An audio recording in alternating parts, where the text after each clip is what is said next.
रमजान का महीना चल रहा है और कल 27वीं गुजरी है। माशाल्लाह सालों ने इबादत भी की हो माशाल्लाह। तो इसी तरह हम फिर रात है तो उसी मुनासबत से एक शेर सुना देता हूँ।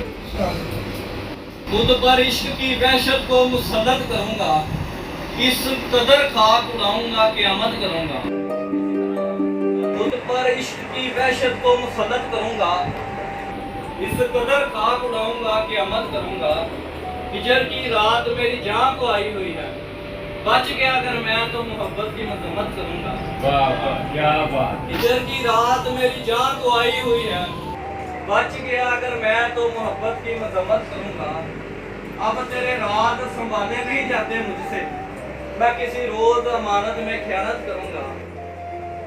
लैलातुल कदर गुजारूंगा किसी जंगल में, लैलातुल कदर गुजारूंगा किसी जंगल में। नूर भरेगा दरख्तों की इमामत करूँगा।